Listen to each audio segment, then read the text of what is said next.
Hi, I'm Anna. Welcome to my channel. So, I want to talk about toxic guilt today. And what I mean by toxic guilt is I'm not sure if it's a term I've coined or if I've read it somewhere. I've probably heard it somewhere else.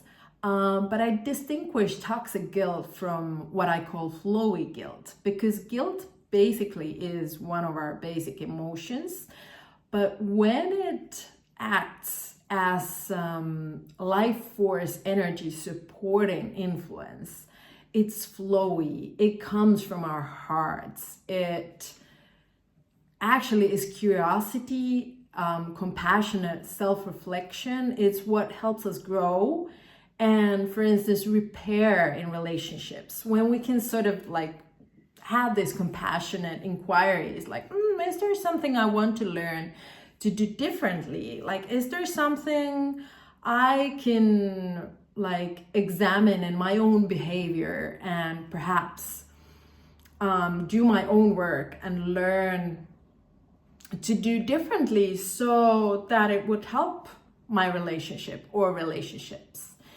And flowy guilt is actually, I would call it rather curiosity. It's a means for growth. It really comes from our hearts, from this more self-compassionate place. But toxic guilt is rather something that comes out of fear, stems from the sense that there's something flawed with us, there's something wrong with us, and it's born right next to unworthiness and shame.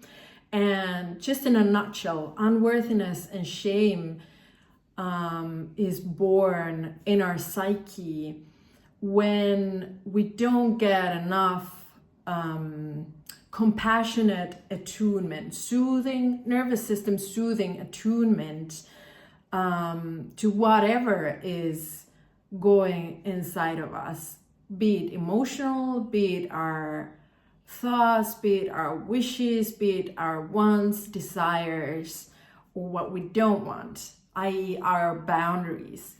And so when we're growing up and we start having these emotional reactions to our environment, and even before that, even during the first, say, 18 months of our lives, if we get enough attunement, like this kind of attunement to our needs, we start having this subconscious experience and we start forming this belief, subconscious belief, that I am safe and my emotions and my inner being and my needs are worthy of being met. But a lot of us in this Western culture, Western society, haven't necessarily experienced it to the extent we would have needed this kind, safe attunement to our inner beings. Most of us have learned that there are emotions that are less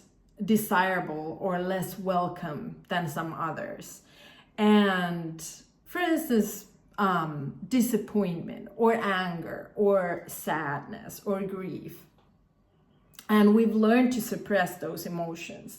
And when we learn to suppress, we learn shame, because we start getting this sense of there's something wrong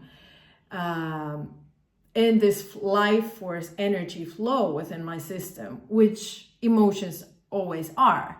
So we start suppressing that life flow. We start finding coping mechanisms, survival mechanisms, in order for us to get our needs met without meeting our emotions. And it's such a super shame, because that's how we learn codependency, right? Because all our emotions are messages from our psyche, and when we learn how to read those messages that each emotion signal to, we also learn how to really listen to our needs and take care of them. And so that's how we learn how to actually stand on our own 2 feet and be authentic and approach relating from this authentic, genuine, heartfelt place. But most of us in this Western society haven't really learned that. Instead, we've learned all those coping mechanisms through which we try to get our needs met through other people, and we just try to get into safety. So, toxic guilt is born right next to shame, where we learn that the belief, misconception that there's something wrong with our emotions. We also learn to believe that it's somehow our own fault.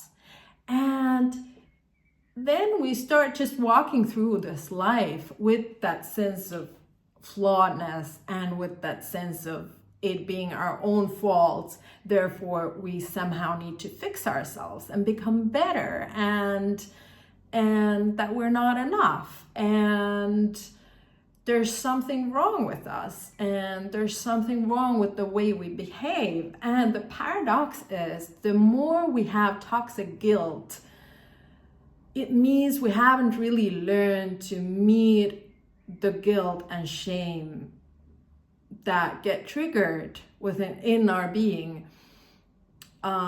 with compassion and kindness and curiosity.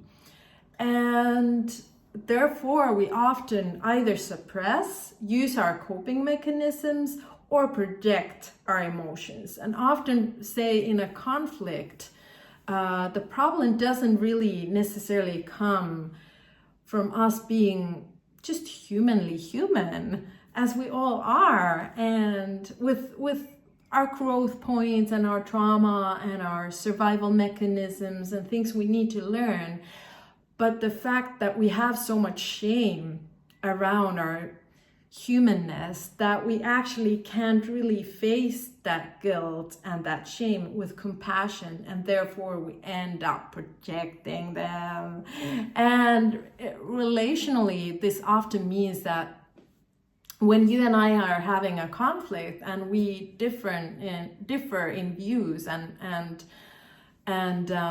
difficult emotions and feelings are getting triggered, when we can't examine with compassion what is happening for me here, what is getting triggered, how am I actually feeling, and when I don't have that, and when I don't have the basic emotional skills in place, it's really, really difficult for me in a conflict to talk about just myself, what is arising for myself, what is getting triggered, being vulnerable, in other words.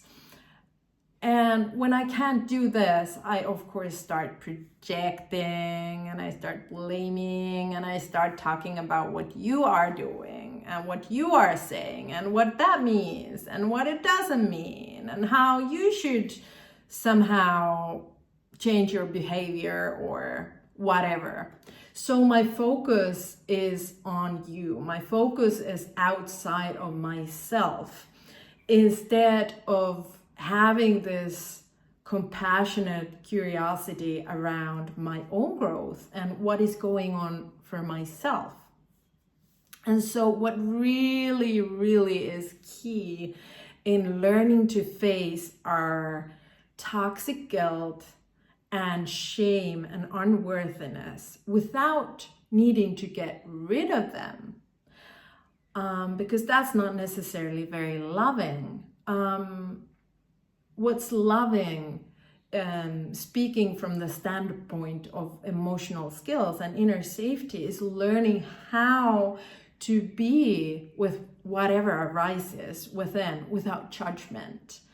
And it's such a conundrum in a way, because toxic guilt and shame can be such hard emotions and feelings and experiences to face, because the basic message in those feelings, the basic underlying beliefs are that there's something wrong with us and it's our own fault, right? So they're kind of really, really one of the trickiest and stickiest emotions to meet with compassion. But when we actually learn how to do that, our connection with ourselves deepens so much, because we start understanding that on the other side of that shame is actually this beautiful, vulnerable, ever expanding compassion for ourselves and others. And when we learn to be with toxic guilt, we actually learn to do this inquiry, like, have I actually done something wrong?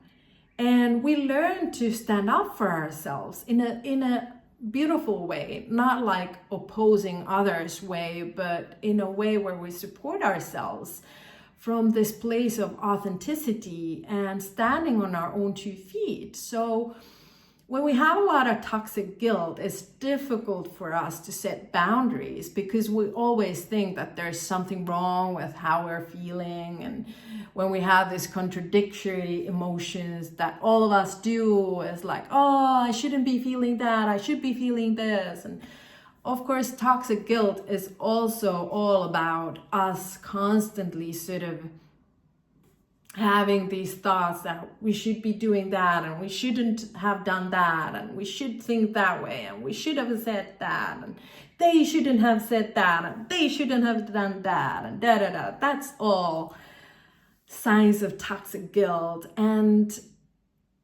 when we actually learn to, through inner safety and emotional skills, to really stop and just hold ourselves with compassion and just be with those emotions, we start learning how to see through them, and we stop identifying with that toxic guilt and toxic shame.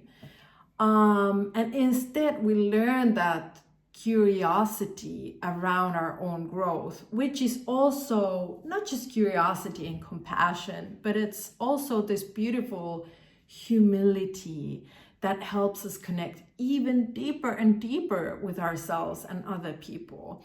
And we really, really need this skill if we want to have deeply intimate, emotional, even long-lasting connections, right? Because we really need this compassionate relationship with that toxic guilt in order to grow and navigate conflict with ourselves and others. And the way through really is in learning emotional skills and inner safety, because then we can really, really learn how to meet all our emotions and that life force energy that also is our emotions, with compassion, without trying to get rid of those really difficult feeling emotions. And we can meet ourselves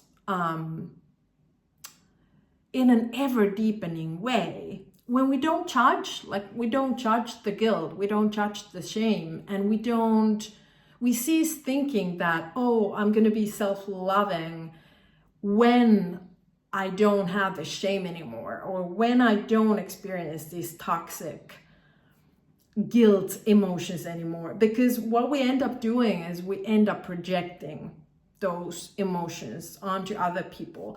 Even if we feel like we're really like spiritually mature, and we might be really spiritually mature, but for me, a truly embodied expression of that is when we can actually hold and contain those difficult emotions in our bodies, when we don't need to escape them anymore, or we don't need to project them anymore, but we can actually meet ourselves with so much compassion. And that's when those sort of sticky feeling emotions start having, like, their grip on us gets less and less, and we might still experience those emotions, but we are not identifying with them. They're just this beautiful life force energy through our system, no matter how they feel, and we can learn how to use those emotions. So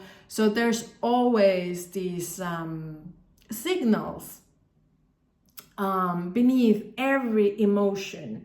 And the signals are about our needs. So there's always, when we get the emotion of, say, toxic guilt, there's always the invitation to look at where we are holding ourselves hostage and what needs our compassion now, and is there something where we can examine ourselves and other people with more compassion. So I hope this little video on toxic guilt inspired you or gave you some insight, and I thank you for watching, and more videos to come. Bye.